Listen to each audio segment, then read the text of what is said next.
Well, controversy at the University of Pennsylvania where a transgender swimmer is smashing records in the U.S. women's competition. Lia Thomas, who competed as a man as recently as 2019, finishing one race a full 38 seconds ahead of the closest rival. Outkick founder Clay Travis joins us right now with reaction. Where would you like to start on this, Clay? Well, I think it's important to point out that this swimmer was for 3 years a member of the men's swimming team and was downright really good. So this swimmer trained entire life as a male swimmer, dominated, and then takes a year off and comes back as a women's swimmer. The NCAA says that that is eligible after a full year. But clearly, when you're winning races by 38 seconds over the person who is in second place, won a 500, this Penn swimmer did, by 15 seconds. Right. So when you start to look at how dominant these results are, the NCAA issues that allow this to occur don't seem to be actually reflective. And the bigger issue here is it threatens to destroy all of women's sports, all right? Men, this is not sexism, this is biology, are bigger, stronger, and faster than women. That is why we separate men's and women's athletics. Right. So if you are going to allow highly trained and highly skilled men to decide to compete against women, the women are not going to win. Right. And this is a monster issue that threatens to become major for many other sports as well. Briefly, you're a lawyer. I know there were some legal challenges in Connecticut a year or so ago at the high school level. Yes. Are there going to be legal challenges on this?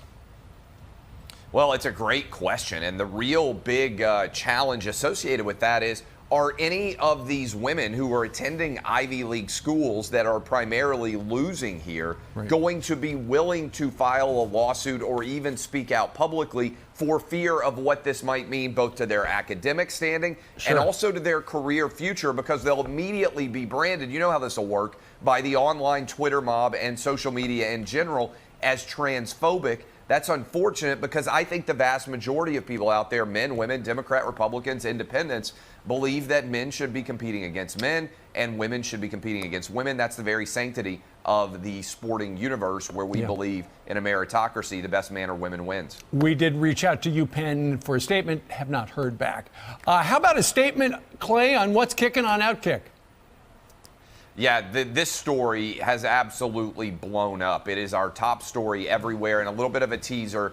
I think we may have some comments from people affiliated with the Ivy League and the University of Pennsylvania before all is said and done, because there are many people who are deeply upset by what is going on. As you mentioned, Steve, a 38-second win and also a 15-second win. For people who don't pay a lot of attention to swimming, those are seismic differences in terms of first and second place. Because at this rate, soon she could break all the records. That's right. She could own every single women's record after 3 years and a lifetime swimming as a man. Suddenly, 1 year later, the best women's swimmer of all time. It could happen. More stories, check out Outkick.com. Mr. Travis, thank you very much for joining us live. Thanks a lot, Steve. Appreciate it. Cynthia Millen has spent 3 decades as a U.S. swimming official, but she has just resigned in protest over transgender swimmer Lia Thomas of the University of Pennsylvania, who is a biological male that has been allowed to compete against females. Thomas is now dominating swimming events and setting records. In her resignation letter, Millen simply said she, quote, can't support this, and that, quote, everything fair about swimming is being destroyed. Cynthia Millen joins me now. Cynthia, listen, thank you for joining me on the show, and thank you for your bravery. I guess I'm just curious, what kind of response have you gotten since you resigned from your position? Sean, thanks very much. I've gotten a lot of kind comments from fellow officials, former officials, and from parents of swimmers and swimmers. The fact is that swimming is a sport in which bodies compete against bodies. Identities do not compete against identities. And from the very beginning, when you start out as an age grouper, swimmers are divided by sex and by age group, 8 and under, 9, 10, etc. all the way up, because from the very beginning, swimming, USA Swimming recognizes that boys swim differently from girls. And this is just accentuated when boys and girls go through puberty. Boys will always have larger lung capacity, larger hearts, greater circulation, a bigger skeleton, and less fat. Girls go through puberty and they have a double whammy. They not only grow breasts and hips, but they have periods, and they often have a totally different center of gravity. They have to learn how to swim over again. So while Leah Thomas is a child of God, he is a biological male who is competing against women, and no matter how much testosterone suppression drugs he takes, he will always be a biological male and have this advantage. And it's horrible. The statement for women then is, you don't matter, what you do is not important, and little girls are going to be thrown under the bus by all of this. He's going to be destroying women's swimming. Cynthia, so true. And I guess my next question for you is, young women who push back against, biological males competing in their sport, they can be bullied. The social media blowback can be great. But you look to, moms across America, moms of athletes, or you look to pro athletes or Olympic athletes who competed in these sports as women to stand up for girls today to compete against other women.